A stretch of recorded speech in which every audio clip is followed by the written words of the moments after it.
Yo, yo, yo, yo, yo, yo, yo, yo, yo, another yo, and another yo, and another yo. Ladies and gentlemen, it's OTV Live. I'm your boy D.Wise, and this is the show for the independent creator, creative, or whatever you want to call yourself.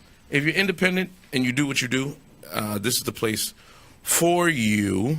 My boy Standby Gypsy is in the building tonight. What's going on, D? How you doing tonight? I'm all right, man. I'm hanging in there. Yeah? I'm chilling. Okay. I'm chilling. We got a lot to talk about tonight, yes, boy. Yes, we do. A lot's been going on. Ooh, buddy. There was a bomb dropped just recently, too. Yeah. China! Oh, man. Listen up, ladies and gentlemen. We got a lot to talk about tonight. We're first off, I want to say rest in peace to all the kids and the adults that lost their lives in, what was it, Florida? Parkland. Parkland? Yeah, Parkland, Florida. Parkland, Florida. It's just senseless act. I'm not going to get into the politics of it. Not going to get into gun control. We're not going to talk about that tonight. Yeah, that's a long discussion. That's a long conversation, a long discussion tonight. We're going to keep it about entertainment, and we're going to keep it about, you know what I'm saying, what happened this week. Yo, I don't know what went down, but last week was crazy. Like, right after we did the show last week, ran into some problems. Did you? With who? So let me tell you. I'm going to keep the names anonymous. Okay. But Tuesday night, I did my show down in Harlem. Shout out to Harlem Nights. And it wasn't a big. Yeah, it wasn't a big. I used to go to a strip club called Harlem Heat. Harlem Heat. It sounds like somebody. They got stab wounds and bullet holes. By the Cotton Club too. By the Cotton. Oh, under Jesus. the bridge anyway. Under the bridge. Yeah, by the Cotton Club. Man, it probably smelled like. It probably smelled like dank weed and just butt. This is like 98. 98. Yeah, oh, damn. Story. Anyway. So you know what I'm saying? There was a gentleman inside, just causing a problem, just feeling up on girls, just being stupid. So you know what I'm saying? The bouncer kicked him out. Now there was another gentleman in there. It's nice of you to call him gentleman. Listen. I'm not gonna throw anybody under the bus because I'm waiting for this other gentleman to give me an apology. And if he don't, it's gonna be a problem. Okay. So after this dude got thrown out, then he started. There was a couple of girls from out of town, Detroit, Houston, Texas, and he was just doing the most. Sure, it wasn't Harlem Heat? No, you stupid. Yo, so he was touching on these girls and grabbing they eyeglasses and let me talk to you. He was just being invading personal space. Yeah, invading their personal space. So, you know what I'm saying? I took it upon I'm like, yo, and I know the dude. And I'm like, yo, my man, why you doing that? Chill out. Right. Was this before or after you saw Black Panther? Before. Oh, okay. So so you turned into a superhero. So then I said to him, I was like, yo, dude, I said, yo, brother. I was like, yo, stop. And he was just like, oh, you gonna fucking tell me to stop doing that? You want to say some shit about a bitch? And I'm like, yo, my dude, you need to calm that down.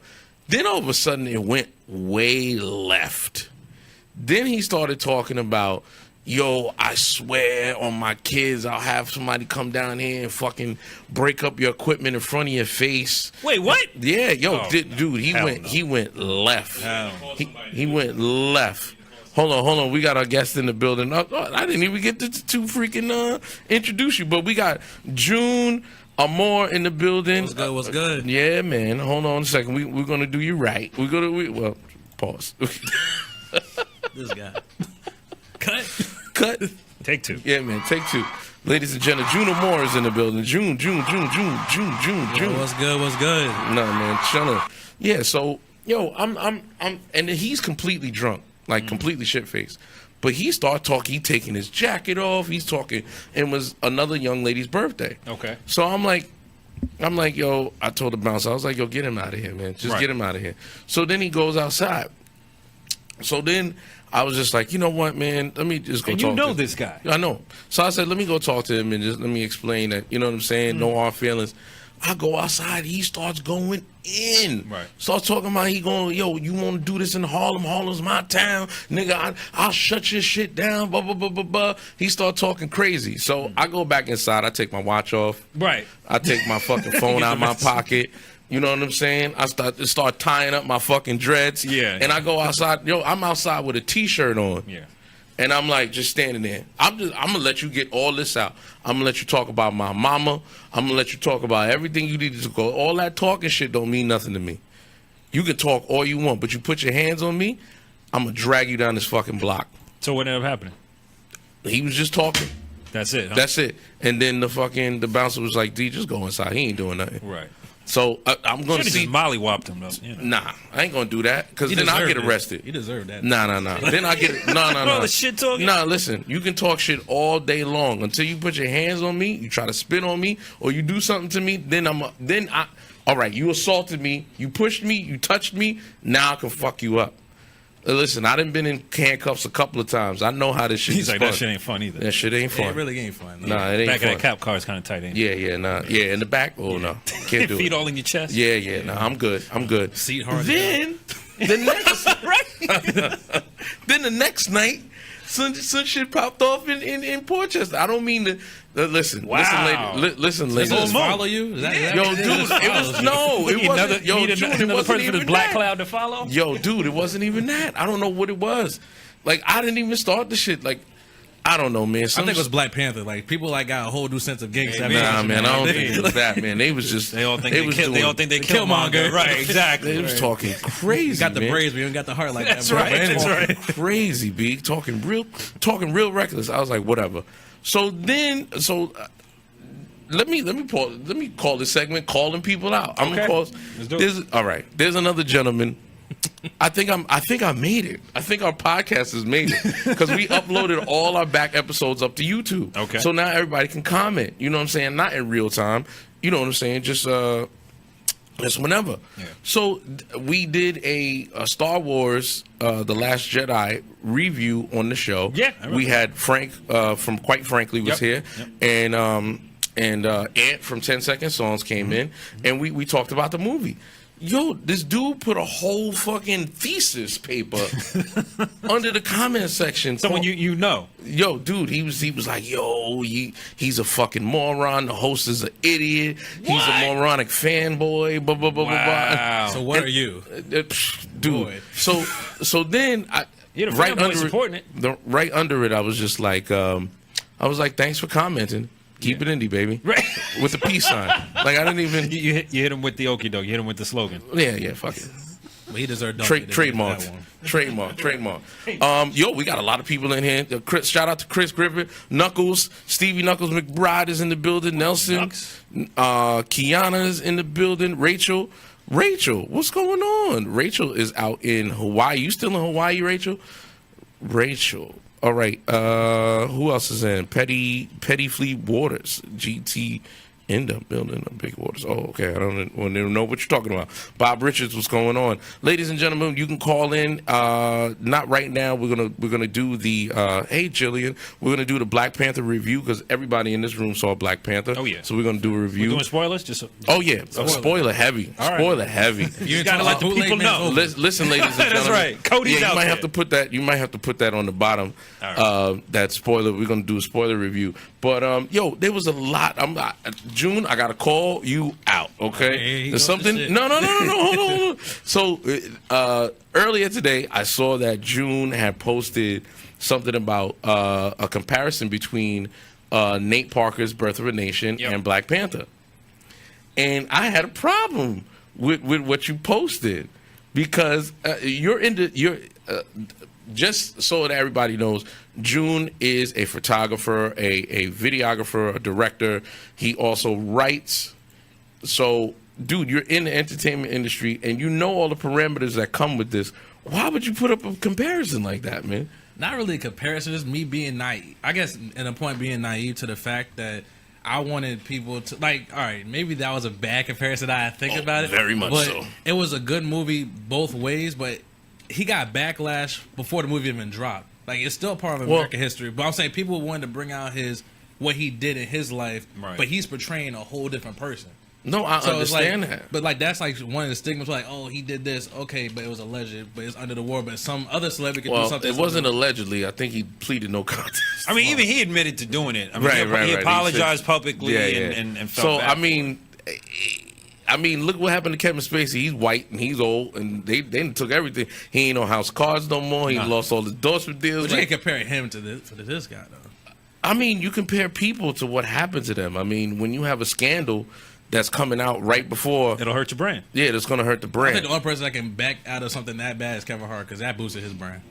I don't think it boosted his brand. He's still selling out. He's got three movies every 3 months coming out. He got in front of it, though. There's a difference. No, he tried to pay it off, and then the person exposed him for trying to pay it, so he said, fuck it. If it's going to come out, it's going to come out. They tried to get money from him. Yeah, he said, okay, I'm going to let the world know. You ain't getting money from Right, so he got in front of it. Not only that, he's his new tour. The new tour is called like Irresponsible Tour. So he got in front of it. He's making fun of it. So that's what you do to your brand. The reason why I had a problem with it was because Fox Searchlight, you know what I'm saying, bought Birth of a Nation when they did it at, I think it was Cannes Film Festival. Cannes Film Festival. Mm-hmm. And they only bought it for maybe 25, 30 million, something along those lines. So you're investing 25, 30 million. Birth of a Nation wasn't even in half the theaters that Black Panther was. So it's like comparing apples to oranges. Well, if you look online, though, because like some theaters were saying that the movie was sold out, but it really wasn't as well. So people wouldn't buy tickets for Birth of a Nation as well. That was also reported, even on TMZ. Jim, what was your original post? What was your point, your thesis on? You mean read it? Yeah, if you could. All right, hold on, let me pull up my Facebook. Yeah. Go pull it up. We're going to get into Black Panther in a second while June is trying to look up all his information. All right, so, and I quote, I put Chadwick Boseman, lowest paid Avenger of all the cast members. He was paid $49 million less than Robert Downey Jr.'s Iron Man and $1 million less than Captain America's last contract. Okay. His top 6 most notable films, he was only paid $3.1 million in total. This is why I write, and basically, it was basically promoting like why I write, direct, and how I see things my certain way. Because I think with his body of work, Robert Downey Jr. is an established actor. Very much so, since the 80s. But I don't think he had as many credible roles. Like, you can argue this as what he has portrayed so far. But Robert Downey Jr. has some good movies. I'll give him that. Robert Downey Jr. has been nominated for Golden Globes and Oscars, bro. Like 30 movies. I mean, I know he 30. He's been in over 100 movies. Well, there bro. you go. But I'm saying if you look at how much, I know he has a shit. Damn that, all of them was like Marvel movies. Now he's got like 20 under. Yeah, Marvel's giving him a good check. But I'm just like, I feel bad that he does 6 to 7 movies, right? And he's clocking only 3.1. But it's like a lot of actors around his same realm that are in the other. What are you talking about? Chadwick Boseman? Yeah, like three. Well, Chadwick Boseman is new to the game. If you really, I think he's new. He's new. Man. He's relatively new to the game. But like, how many roles have Robert Downey Jr. did that he was really supporting cast compared? Because he did a lot. Because Chadwick Boseman, he has only 6 leads. I give him that. Right. He only got 6 leading movies. But I think the movies and the credible people that he did at least deserve him a little bit more. But then again, the movies he did was not backed by that many big powerhouses. Talk to his manager. His agent. Listen, but at the end of the day, he deserves a new contract. No, of course he's gonna get a new contract. He's probably gonna get paid more. He's probably gonna get paid more than what Robert Downey got for Iron Man 2. Hopefully they give him Captain America's bread because he's about to be done next movie. Spoiler alert. I don't think they're gonna kill off Cap. I think Cap is just leaving. What you gonna do? They're gonna put somebody else in the mantle of Captain America. If you follow the comic books, I'm a comic book fan, so it's either gonna be Bucky or it's going to be Falcon, because that's the 2 people that took the mantle of Captain America after Captain America died and Captain America quit. So that's probably either what they're gonna do. They're gonna kill off somebody. They might kill off Iron Man. I think Robert Downey might be out. He might be. They need to kill Clarence. And then if you stayed at from 8 Mile, they need to kill his asshole. And then if you stayed at all the way at the end of Black Panther. Oh yeah, then you had there. you had the good stuff. There might be something in Infinity War. So let's get into this review, man. We only spend a little time. I thought Black Panther was amazing. I mean, I wouldn't give it 5 out of 5. I wouldn't give it 5 out of 5. There's a couple of things I did not like. I'm going to talk about the thing that I like, the costume design. If Black Panther does not win the Oscar next year for best costume design, then I'm going to be upset. It's got to be an Oscar winner. It has to. The art direction, the costume design was amazing. Even the score. Yeah, the score was dope. The score was amazing. I really appreciated what Ryan Coogler did with the soundtrack.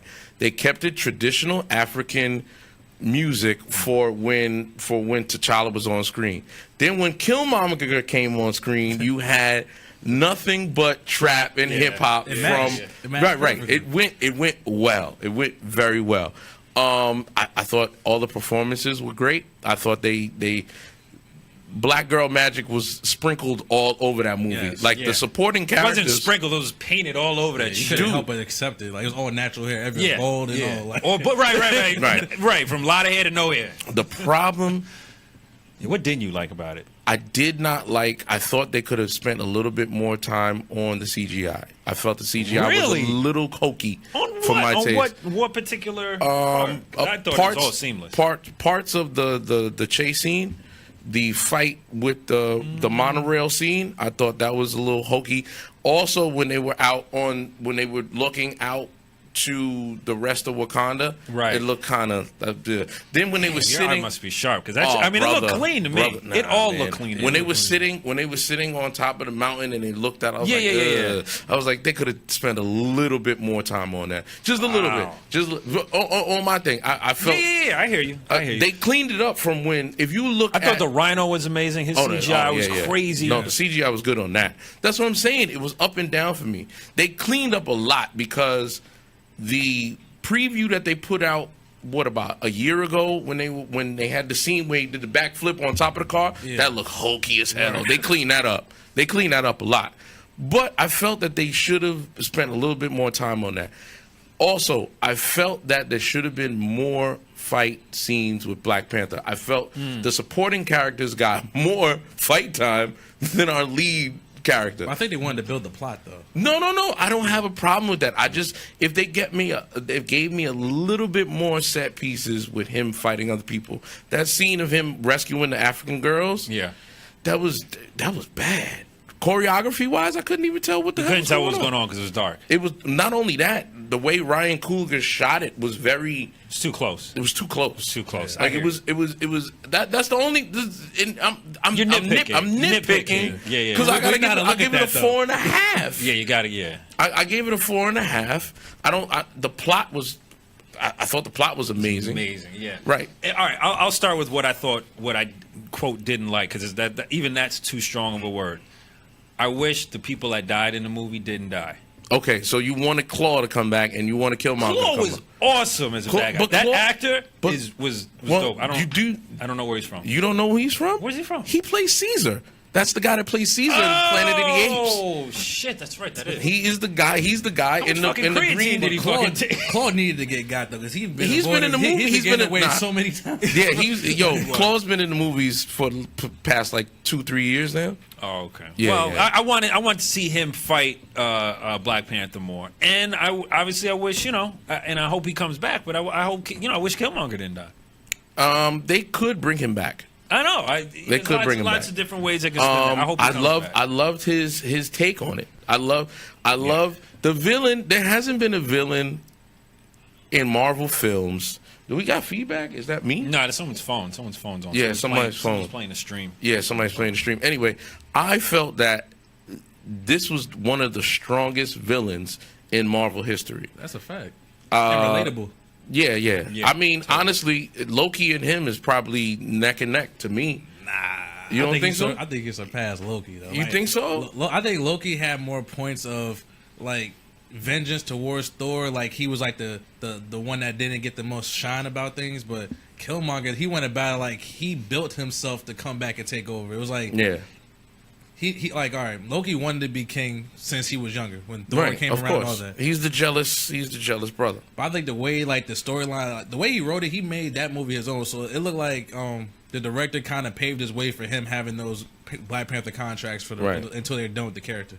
Because like, I don't think no one else write like him. Like, every movie he touches, he keeps where like he works with his references, and then he switches it to make it his own. Are you talking about Ryan Coogler? Yeah, definitely. Like, Because it didn't feel forced. It didn't. No, when Oakland, when he's always putting Oakland in the movie, yeah, because Fruitvale Station, right? You know what I'm saying? Then Creed. Killmonger was in Oakland. Yeah. So yeah, Black that's Panther been Party was originally from Oakland, right, which is a great reference. Which is another reference. Yeah. Kiana said, wasn't it more of an origin story than anything? Yeah, of course.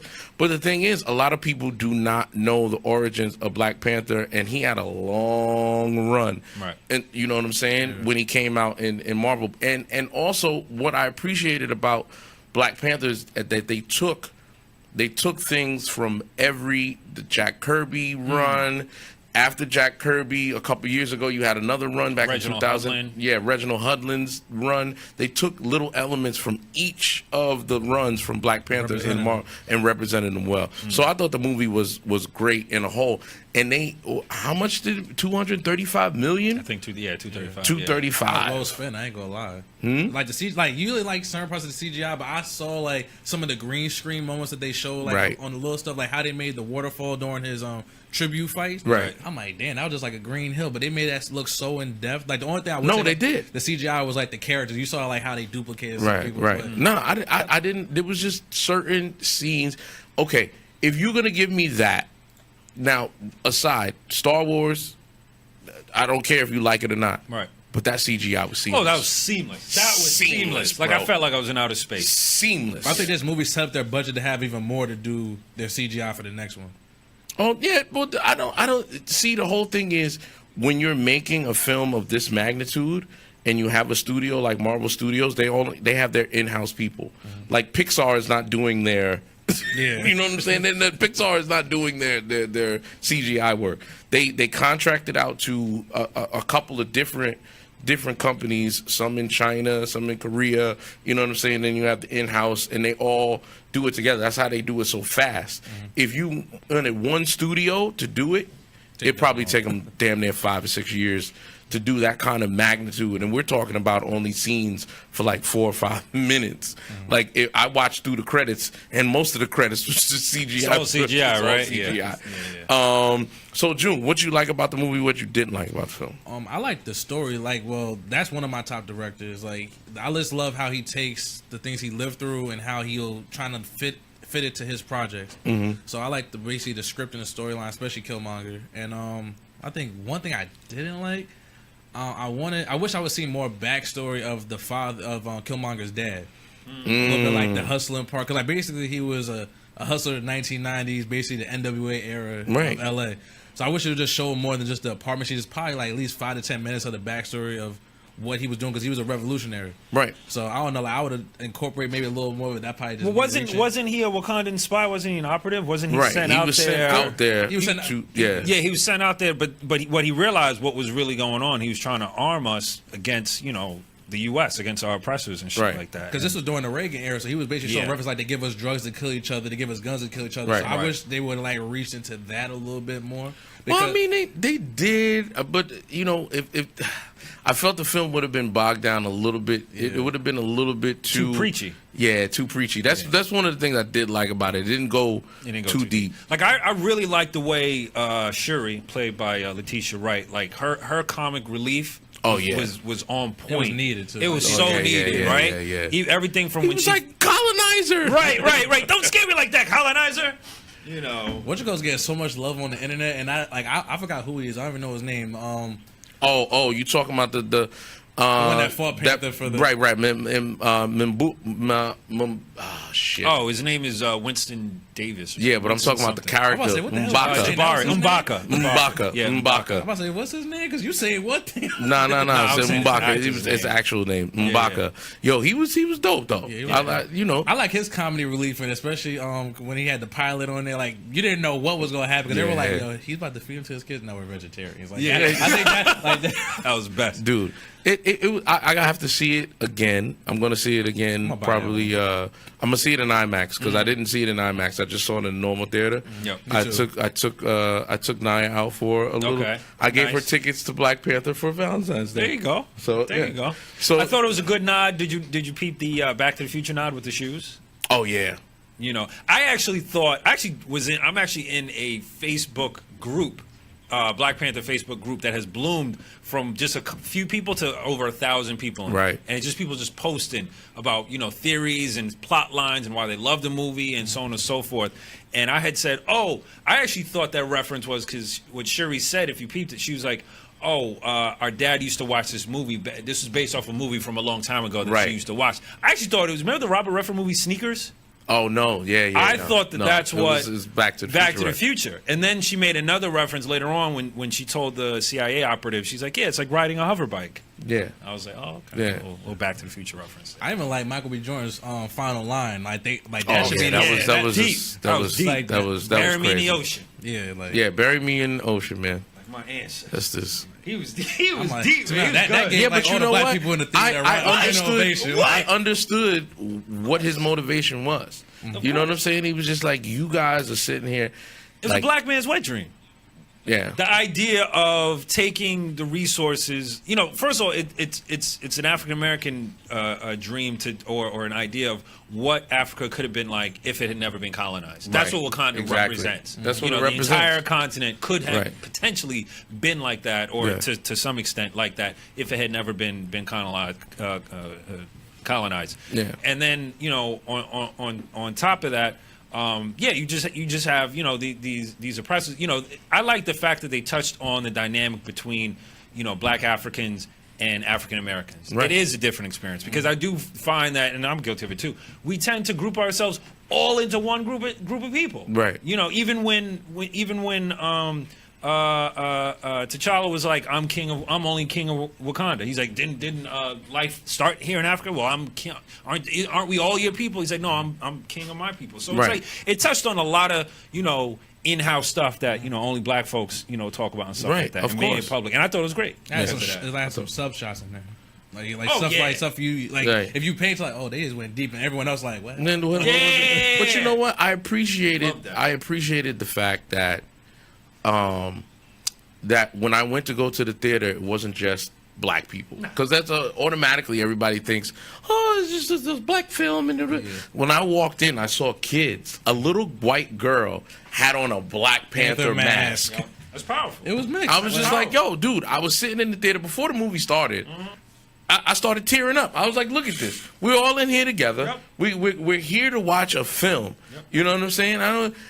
People are talking about, you're giving all this money to these white people. I'm like, dude, didn't you pay your cell phone bill today? Right. I was like, you paying more white people than you. I said, what are you talking about? You put gas in your car. You bought a car. You bought those shoes. Okay. So what is it that you want us to do? Like, what is it to make the black? Oh, I'm woke. Why are you gonna give money? I was like, do you even know? I didn't even know when I watched Chadwick. I watched Chadwick Boseman on. ain't woke. Ain't gonna put that down, right? For the cause. I watched Chadwick Boseman on the Breakfast Club, and he was just like.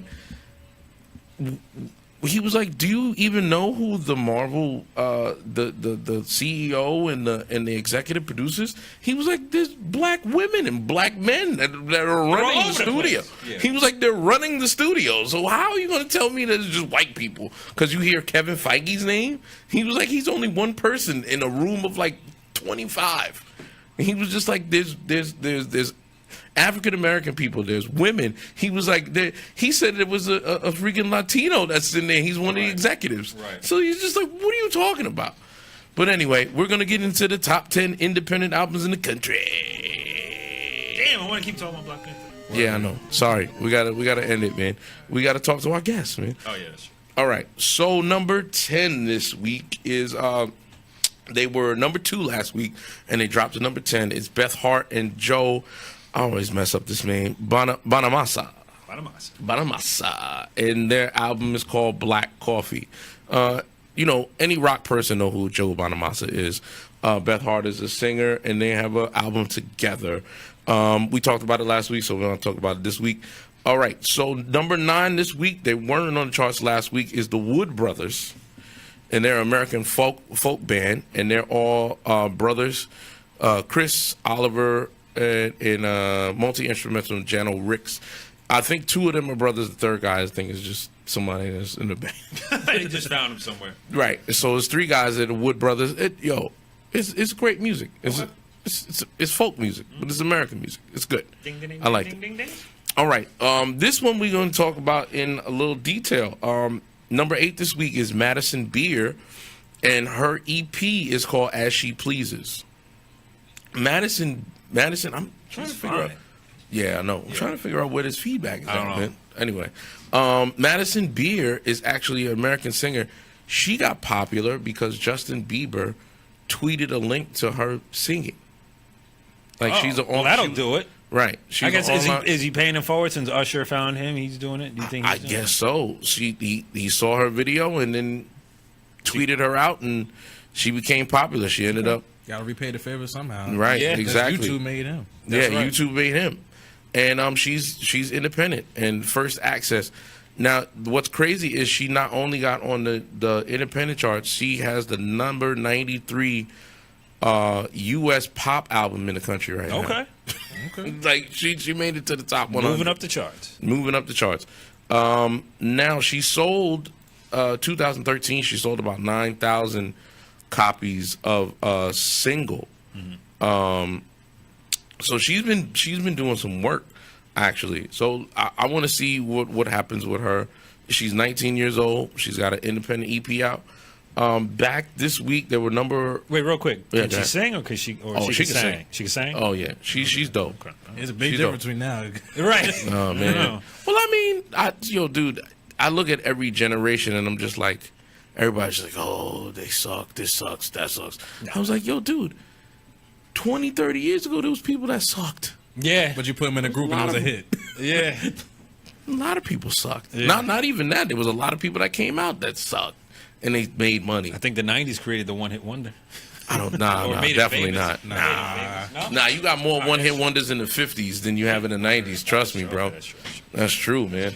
Yeah, it was like an assembly line back then. It was an assembly line back in the 90s too. 2000s when you had all the boy band groups. Yeah. You know what I'm saying? You had two popular groups, and that was Backstreet Boys and NSYNC, and then everybody came after the that. gaps. Just like R&B in the 90s, you had Jodeci and you had Boyz II Men. Everybody else was irrelevant. I just saw Unsung Silk the other night. Right, exactly. You see what I'm They saying? had like one good song. Right. But there was a hierarchy. That Complex actually did a hierarchy of R&B groups of the 90s. And like Boyz II Men and Jodeci was at the top of the pyramid. Then you had 112 and Silk. And then you had Jagged Edge. And then you had all these other stuff. UNV and All For One. Wow. Yeah, What was exactly. that other one? Was it Fahrenheit? Wasn't there one? Fahrenheit. Was it Fahrenheit 12 or some Ain't shit? that Cologne? Yeah, maybe it's Cologne. I don't know. It was R&B group. I don't know. He was like, yo, I'm about to put on this Fahrenheit 12. But Fahrenheit 12. Yeah, man. But when it comes down to when this pop generation comes into the whole spectrum of things, I just have to respect whatever is going on at the end of the day. That's just what it is. Like, I'm not going to sit up here. Of course, there's stuff that I'm not going to like, but there was a bunch of shit that I didn't like 30 years ago, 20 years ago. Like I could have told you when I was 7 years old that I don't like that. Right. Like, it was a bunch of shit that I didn't like. It didn't mean the music industry was dead. Right. Like, what does that mean? All right. So, number 7 this week. Last week, they were number 11. Back up the charts, actually, is BTS with Love Yourself, Her. And this is that K-pop group. And then the Bangtan Boys. Bang tang. 7 members, South Korean. They sing in Korean and they sing in Japanese. Where are they in the hierarchy? These motherfuckers is making buku dollars right now. They're the only there's 7 group. They're a group of 7. That's a squad. That's not even a group. Right. That's like You can do a 505. that's like the Wu-Tang. Right. We take R&B. Yo, dude, and listen, they're banging it out, and not only they having mainstream success here in the States. Like, if they go on a tour right now, they're not gonna do stadiums, but out there in Japan and Korea, they sell out stadiums. Here, they can sell out an arena tour like that. Wow. Like, Americans are really getting into, because they watching the Beyblades and all the anime and all that stuff that come out of Japan and South Korea, and American tastes are finally reaching it's out to other cultures. Yeah. and I appreciate that. Yeah, no, that's good. All right, so number 6 this week, this is my man right here. He used to be Rich Chigga, Now he's Rich Brian. He said, I'm going to forego the Chigga name because he was like, it's disrespectful to black people, and I appreciate that. Yeah, that's good. He could have been. You never heard that stick?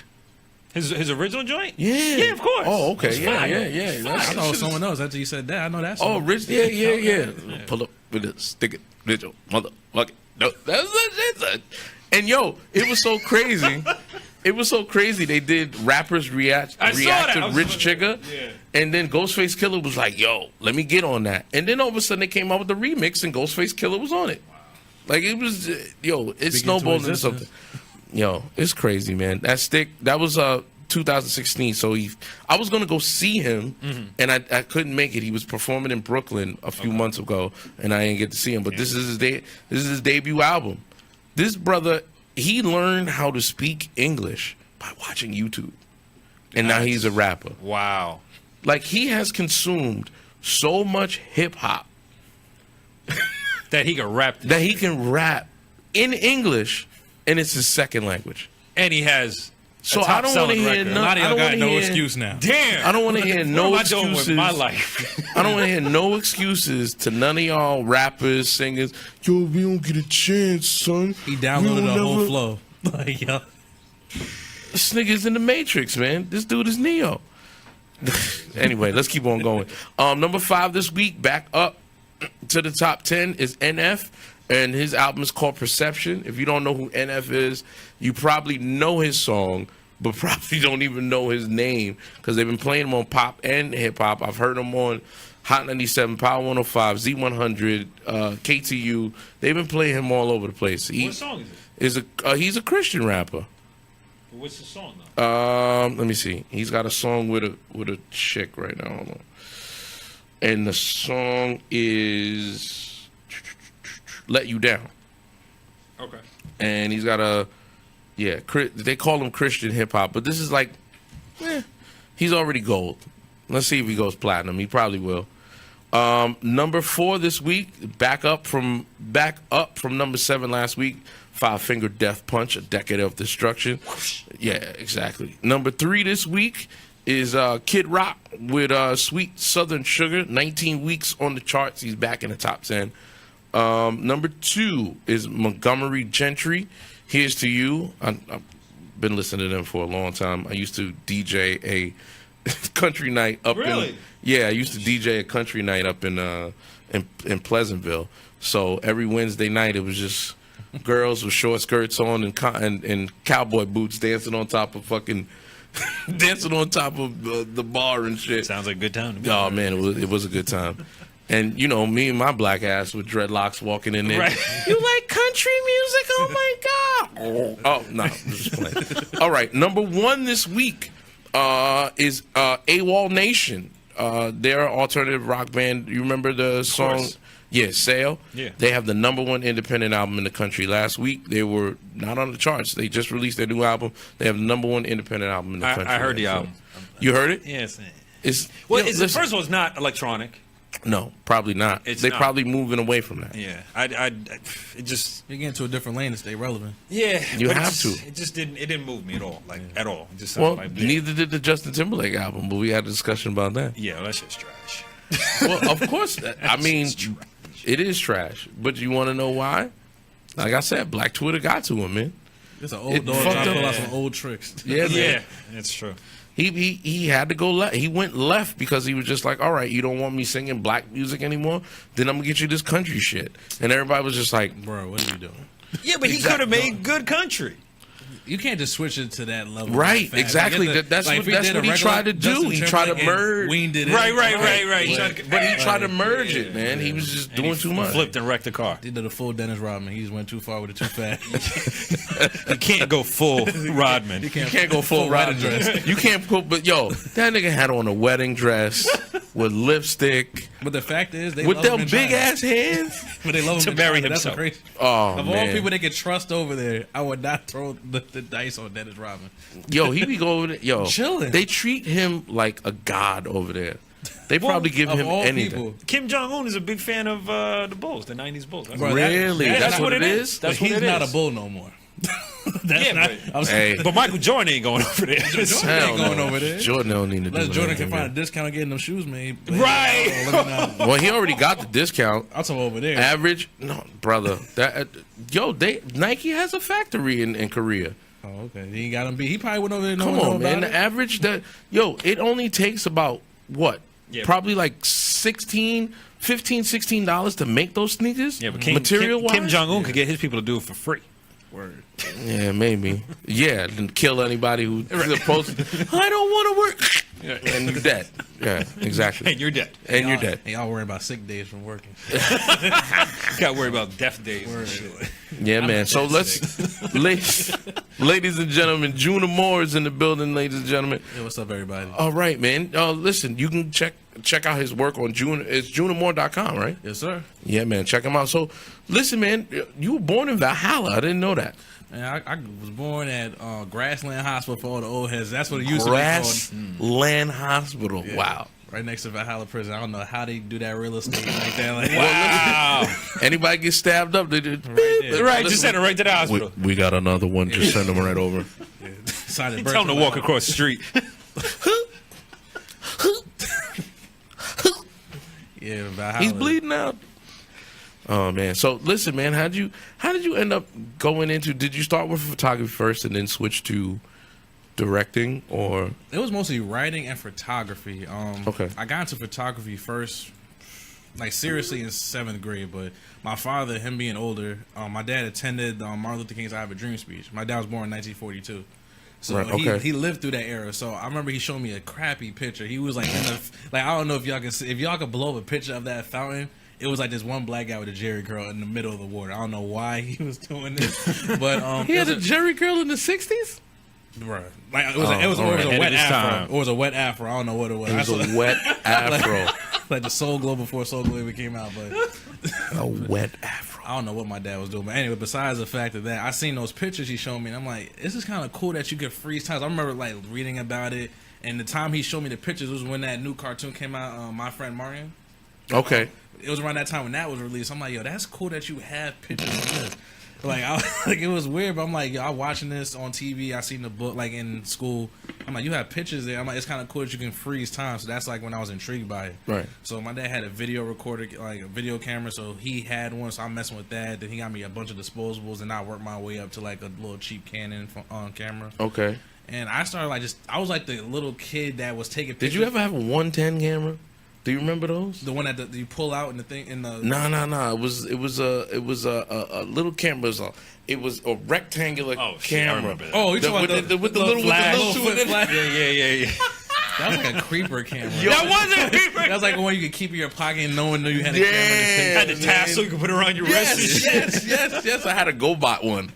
I had to transform him in a GoBot. I used to take pictures of arguments. Like I used to always get in trouble. My dad had like Really? 5 god brothers interesting. and then like 6 sisters. And I always had my camera and taking pictures at barbecues. And I remember I got in trouble for taking a picture of my aunt and uncle arguing. And it was a perfect picture because like they were literally hollering. And everyone's like, where the hell he go? Because I just flew out. Like I took the picture and disappeared. Wow. And I'm trying to get it developed. Like I'm like 9 years old now. So you lived through the era of having to go and develop your like, pictures. I even in high school and Did you learn how to do that in I dark room? developed darkroom because like when I went to White Plains as a freshman, I was doing the yearbook photos and stuff like that, but I was doing football and basketball too. But around like my freshman year, I took photography serious. I learned how to do darkroom edits. I was reading like a lot of photography books. I was also comparing my photography to directors. So I loved movies and I love taking pictures and writing. So I was trying to incorporate like how I see things into my writing and also how I take pictures. Right. Okay. All right. So how did you get into the writing aspect of it? Seeing a bunch of bad movies. Like I'll see like me, I'll chain watch a certain set of movies, right? And I'll think about what they left out, what they could have done. Could there have been a sequel? Could there not have been? I used to hate those movies back, especially in like the 70s, 80s, 90s. That would sometimes they'll make a movie great because back then CGI was not in the cars to use, so they actually had to write a good movie. Now a lot of movies rely on CGI and then fill it in with the blanks. So I look back at the older movies like Big. I liked even how Big was with Tom Hanks. That was like one of the movies I liked. I like watching what's another one? One of my favorite movies is the Alcatraz movie with with Clint Eastwood. Clint Eastwood. Escape from Alcatraz. Escape from Yeah. Alcatraz. When they had the paper mache man with the hair. Yeah. You know what I'm saying, with the blanket over him. I thought you were talking about The Rock. The Rock was a good movie too. The Rock was decent. With Nicolas Cage. Yeah, I mean, it wasn't like classic. You talking Nicolas Cage? Yeah, movie. It was a good Rock. movie. I like movies that like somehow incorporate a real place or a real person, and then someone goes off and ventures off and trying to make it their own. I like movies like that. So, what is your favorite genre when it comes to? I like suspense thrillers or action thrillers. Gotcha. 'Cause I like the cliffhangers and things. Like one of my besides Black Panther, I think if no one has seen it, you need to go see Den of Thieves. Oh, I heard it was all right. I didn't get to see it when it was out. I like the movie because like some people don't like because of the acting. Because I think the character wise, it could have been different characters, but just the fact that you can put the story in one direction, one whole way, and make people believe that storyline, and then towards the end, they just twist it around to a part that you wouldn't see coming. Okay. And like me Gotcha. as like directing and writing, like I'm actually working on a short film and also writing music video treatments. I kind of like, from the way I look at movies, I kind of like sit like I have the actual script in front of me. So I'm like, okay, this could be one or two ways. And sometimes I'm right, sometimes I'm just blown away. Right. But when I took my girlfriend to that movie, I'm sitting there watching. I'm like, yo, they gonna do some funny shit. But she's like, shut the fuck up. I can curse on here, right? Yeah. You good. So she's like, yo, shut the fuck up. Just watch the movie. But I'm like, Yeah, yo, but it can't be that easy. looking at it from a director's point of view, people see that's the whole thing. Like people be like, "Oh, you're so critical, Derek." I was like, "Dude, I've been watching movies for a long time." I was like, a Blockbuster VIP member. Like, dude, rewind the like tape before you I had bring it Movie back. Pass before it was even popular. Like, I'm glad they brought it down to $9.95 a month. Like, I go to the movies damn near twice, 3 times a week. Yeah. Like, I go I'm on always- Thursdays for the discount. Right. On Tuesdays, I go. Yo, if you got a question for June, call in. It's 914-618-5006. So, listen, man, we're going to get into one of June's recent videos. It's a Christmas video, actually. It's on the guest, Gypsy. And it's from Lady Holly. And what was the name of the song? It's A Lonely Silent Night. A Lonely Silent Night. So we're gonna play about a minute or two of this, and we're gonna get back to you with June Amore. He's in the building. So let's flip that, man.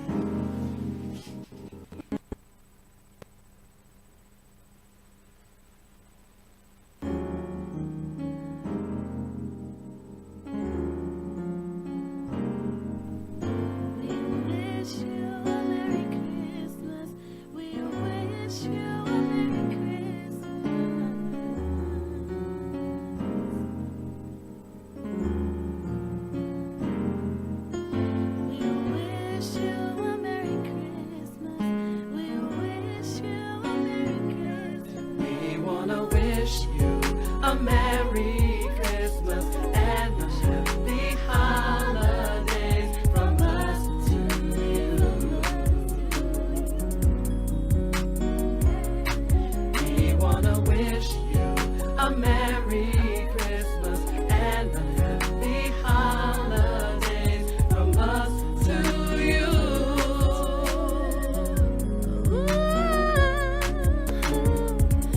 I've been good all year long, waiting for this time of year to come. Baby, please tell me there's special gifts underneath the tree. Hey, 1, 2.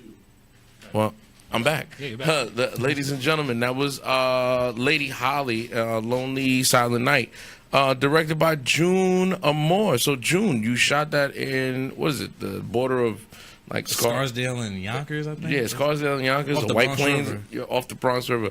So, you say you shot that all in one day? Yeah, we shot it all in one day. Like basically, like the way I write my treatment is basically to help people save money, make sure everything is done organized. And I know you do music as well, Right. And I know you've been at a few music videos. People are like, yo, what's next? Like, Of course. So I break down the That's song. always how it is. Yeah, so I break down the songs to like the last second, so I make sure I have enough video space, B-roll space, and we knocked it out. We started filming at like 1 o'clock, and it just snowed. So I'm like, that's perfect, because I was really thinking about buying fake snow and trying to do it Oh, somewhere. man, that's another yeah, that's a whole nother beast. Yes. Fake snow. What is fake snowman? What is that? I think it's the stuff that comes in the box. You know when you order a big package of little popcorn stuff? I think it's that shit. Right. No, they have different ones, man. Yeah. They have the ones that are non-flammable. They got, like, you do, but you have to buy. Snow, isn't it kind of? Yeah. You had to buy it by the pound. I was like, oh, I'm not trying to spend this money on something. Right. You probably going to spend at least maybe close to like $400 or $500 on getting it, so you can shoot it in one particular place. And plus, the wind blow, you just blew like a few. So I was like, really I'm trying to figure out what you're gonna do with fake snow. You can't put it back in the bag. Yeah, you can't return that. But we filmed it. We started around 1:00. We finished it probably around, I think, midnight that night. And for Lady Holly to get it submitted to the Grammys that year for this past year. Okay. So from what I heard, they had like people gave her a lot of good feedback from the Grammys. Some people that also direct. So that was like one of my first Grammy reveals. So okay, that's what's up. Yeah, because she's a part of the Grammy committee. Yes. Yeah. So like her people definitely gave it the check off, especially for like the resources that were given. Yeah. Shout out to Lady Holly. She's been here. Yeah. Shout out to Bedrock. You already know. Yeah, man. Bedrock all day. Ashley Carr said, "Yeah, Junie." Jaznia or Jaznia? Oh, that's one of the models on my team. That's a she, a J, but her name is Jaznia on Facebook. Jaznia, okay. Shout out to Jaznia and Ashley Carr. So tell me what are some of the projects that you got coming up? I'm actually doing a music video for one of the songs you're on. Yep. Knuckles' new track, Black Lives Matter. That's a new project we're working on. I will be in that video. Yeah, I actually got a good scene written for you. He hasn't even seen the script yet, so I actually got some good parts written for you. All right. He's the one jumping at the KKK guy. CGI. Just make sure you take my bill belly off. I'm good. Right. D.Wise with a 6-pack. This video actually, like, I have a lot of bodies work written in my computer. I actually have a notebook that I carry with me that I just put my ideas down. But this is like one of my favorite ones I've done so far. It's already finished being written. Knuckles signed off on it. I actually sent it over to the Mount Vernon mayor. Seems like he likes it. I'm getting permits done to have the video shot in Mount Vernon. That's what's up. And also it's going to go out as a tribute to some of the fallen angels from Mount Vernon as well, and also the ones across the country. So for the children from Florida, Trayvon Martin, Freddie Gray, Sarah Bland, like it's going to incorporate, but it's not going to be the typical what everyone expects. It's going to have like the story. It's going to have the storyline. It's going to have some things. For a little quick teaser, we're thinking about bringing out some of the fraternities so the Divine Nine be ready, y'all. This is something that hasn't been seen in music videos before, so it's gonna be a lot different. So this might be my. Hopefully, I might get co-direct Black Panther 2. That's what. That's the goal. He ready. He ready. And, I'm ready. Yeah, I got a lot of stuff on my sleeve. I'm actually talking with a young lady named Monica. She has a deal on the table working with 2 independent films, and I might be co-writing with her and also writing one myself. Okay. And possibly directing as well. So I got a few things coming up. Got some things brewing, man. Got some things. All right, so we're gonna hit June with the 5 independent questions. And I don't know what these are, so y'all. Yeah, we don't pre-screen up. Yeah, we don't pre-screen literally.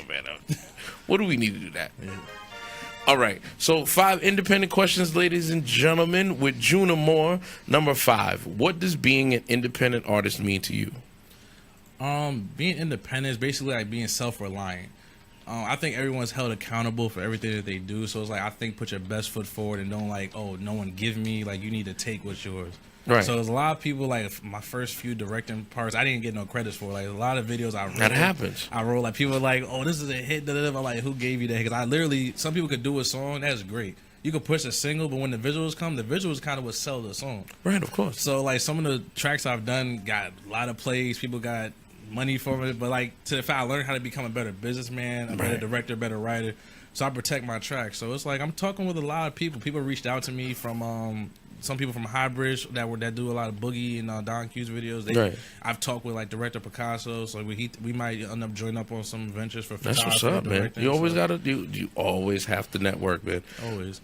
All right, man. So number 4, would you? Oh shit. The look at his face right now. Would you sign with a major studio?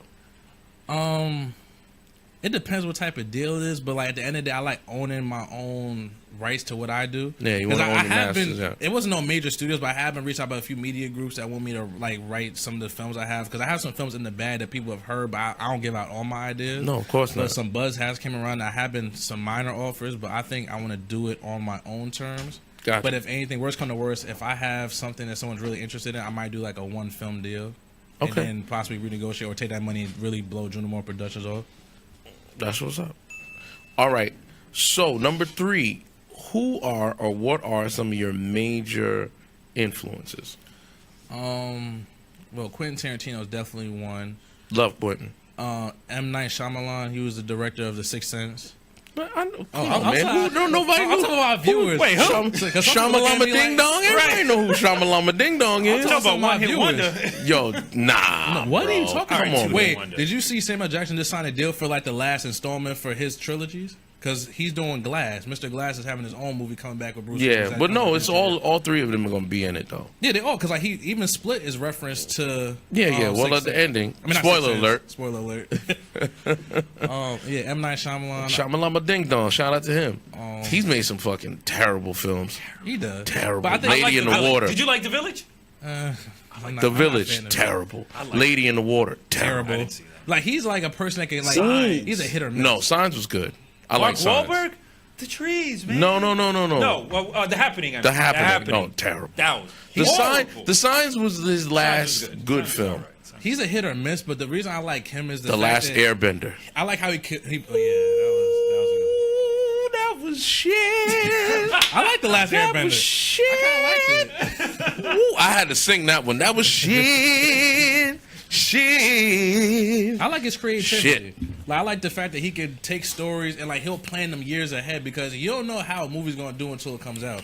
Even though he probably writes it. I just towards need it, him to not stop acting in his films. Yeah, he's weird. He's a weird The last guy. 2 movies he did was pretty good. The one, The Visit, the one where the two no, you gotta watch that.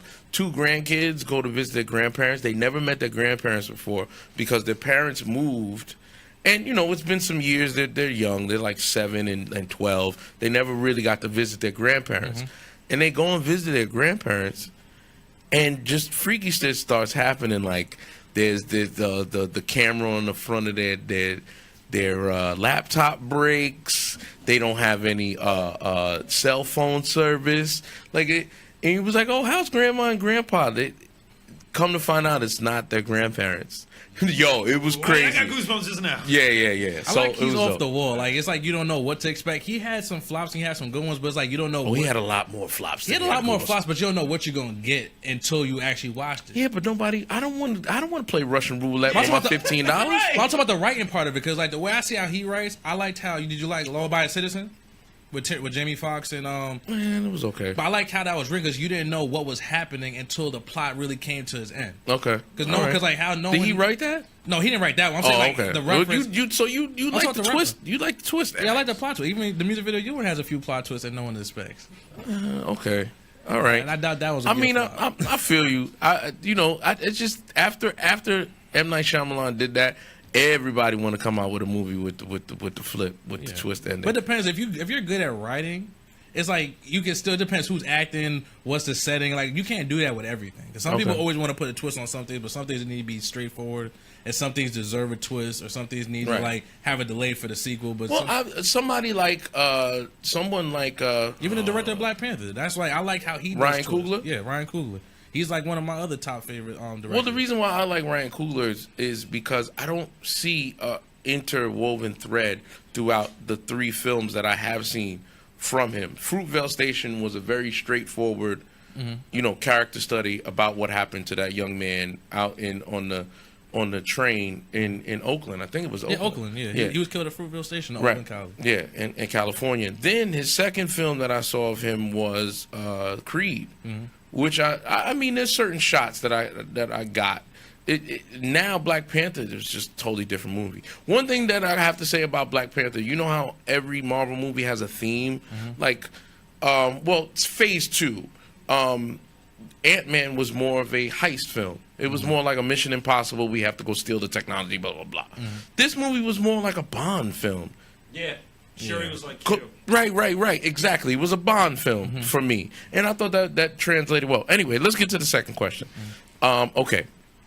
If you were offered a deal outside of the entertainment industry, meaning that money was no object, you have all the money in the world, but you could not pick up a camera, you could not write another script, you couldn't do anything in entertainment, would you take the money? No. Okay. It's like it's not a day that goes by I don't write. Not a day that goes by I don't touch my camera or like look at something like, oh, that would be a good picture. Let me come back. Okay. So I don't think there's no money that can let me give that up. All right. So number one is, what is June Amore's end game? What do you want your legacy to be? What is your end game? I think my end game, I want to basically sit back, have like when I have my children, they'll be able to see like my resume at work through like either film, photos, but like I basically want to have something that is remembered for positive. Like I want like either that film that people cannot deny, like, oh, that was one of the films, like one of them top films you can't forget. Okay. So either if it's director of photography, if it's writing the film, directing it, because at the end of the day, director of photography works with the director, so it's kind of like it all coincides in a way into one mission. So if it's a film that I work on, I just want to have that. I want to have multiple bodies of work. I want to have the like. Right. You have to take the hits with the misses, but yeah, M. Night Shyamalan ding dong. Yeah, but you don't want to be. But I want something that's basically a legacy, because my father, he paved the way for a lot of stuff like that the way I am. My dad was an inventor. So like he invented I don't know if you know the Bibby the racer horse. If you know, like little girls be on the stationary rocking horse. Right. My dad invented that in 1963, and it was called Bibby the Wonder Horse. Right. It was a black stallion, and my dad didn't know business wise. So like the copyright expired 10 years later, and I think KB Toys bought it. Right. And they turned it into the Wonder Horse, which was a white stallion, rocking same model, same everything. Dad didn't get much money. He got a few dollars at first for doing the first one. And that's what's tatted on my arm. I had that on my bicep. So I look at it like I don't want to have this ending to all this hard work. So it's like, that's always right. Did you get to see Roman J. Israel Esquire? I just seen that movie. I like the movie. Like Denzel's one of my favorite like actors, but it was either like it was here or there for me. It was a good story, but I think it could have been a little bit more to it, like more substance in some ways. No. I thought it was a character drama, which I found myself watching it and being like, okay, I want to see what happens next. It's not one of my favorite films. It's not one of my favorite films, No, but he was amazing in that film. The reason why I said that is because, you were just saying about, your father inventing the Wonder Horse. In that film, when he went to go talk to the young African American group, and they were talking about, listen, we want to go out and protest. There's a lot of kids being killed or whatever. And he was just like, and the girl was like, you need to respect this man because, we stand on his shoulders. Because if it wasn't for him doing that back in the 60s, you wouldn't be doing it now. You wouldn't be doing this now. They're talking about chivalry and everything. Yeah, right. But that's what I'm saying about with your pops. I really respect the fact that you're standing on the shoulders, but you're also giving respect and saying that I wouldn't be doing this, without someone that came before me. So I give you a lot of respect for that. Because I'm named after my father. My father, Wayne Efford Sr. That's my full name. And, well, I'm Junior, so that's why I honor to him. That's why I go by June. That's what's up. So many people don't even know what my real name is, so now y'all know. But that's basically how to tribute He's to my dropping father. jewels, ladies and gentlemen. He's dropping jewels. That was the 5 independent questions. Gypsy, you about to do your show, man. Yeah, I'm excited. My guest is in the waiting room. Okay, that's what's up. So excited. That's what's up. Let's see who's in the chat room right now. Let's go. It's going to be the best one yet. Knuckles, shout out to Knuckles. All right, so let me give you the rundown. Shout out to all my people that was in the chat room tonight. You can check us out on OTV Live on all platforms. We will be launching a Twitter soon. Uh-oh. Yeah, OTV Live is going to be launching a Twitter. Also, we are trying to strike up a deal with a certain company that's going to be nameless. We might be doing a little something different with OTV Live, and iTunes will be involved in some things. So you have to stay tuned. You have to watch OTV Live to see what's going on. So you can find June at JuneAmore.com. Also, tell where your platforms are. You can follow me on Instagram, June Amore, JuneAmore on Instagram. I have the same handle on Twitter. I'm also coming out with a YouTube channel that's going to have all my bodies of work from the short films, the music videos. That's coming soon as well. And there'll be a countdown put on my website when that does come. And, just to drop a new jewel on the basically live, I'm going to be coming out with 2 magazines coming this summer. Uh-oh. Like, I decided I've been getting a lot of my models published in other magazines, and like models not getting respect, not getting their just due. Right. So basically, it's gonna be a project I'm gonna do to give my models back their power, and also let photographers let their shine come as well. So that's gonna be 2 projects I'm gonna be working on as well to release. That's what's up. Hopefully this coming June. All right. Ladies and gentlemen, don't forget to go visit Koi Creative Space. Koi Creative Space is in the heart of White Plains, New York, right above Lily's. You can go check out KoiCreativeSpace.com, ladies and gentlemen. 169 Mamaroneck Avenue, 2nd floor, White Plains, New York. It is a creative space. It is a workspace for you. So if you need a space to have a meeting, if you need a space to just get away from it all, sit down, write your script, do a little drawing, you know what I'm saying? Anything like that. If you're a creator, you need a creative space. Go to KoiCreativeSpace.com and mention OTV Live, and you get 20% off of your membership. The number is 914-428-3195. Talk to either Ryan or talk to Manir. Yeah, talk to Manir and tell him I sent you. Mention D.Wise and he'll give you something good. Ladies and gentlemen, boys and girls, we're almost at the end of the show. Mr. Standby Gypsy, who you got on the show tonight, man? Tonight we have singer-artist Jean-Luc is in the building. Jean-Luc? Jean-Luc is here. Jean-Luc is here. He's got a new track out. Bonjour. I think it's called All I Want. And, okay. You can catch that on Spotify and all the platforms. So we're excited to have him on, and I think he got his buddy Adam King, who's another artist here. That's what's up, man. Surprise guest after surprise guest. Yeah, man, So that's we're what's excited. up, man. So you can check them out. It's the Hangover Takeover right here on Facebook Live. Also check them out on multiple platforms. You got it on YouTube? We will, momentarily. Oh, okay. Momentarily. iTunes? Yes. Yes, you are on iTunes, ladies and gentlemen. Uh-oh. I didn't mean to do that, but It's all right. Hey. Shout out to Felix Snow, who produced the song on my album. Also did Kiara. He's got some things brewing, man. He's out in California. I think he moved back to New York. But anyway, ladies and gentlemen, catch the Hangover Takeover coming on next at 9:30. Catch me on all platforms. Mr. D.Wise, MrDWise.com, Mr. D.Wise Instagram, Facebook, and Twitter. Until next week, ladies and gentlemen, keep it indie, baby. Peace.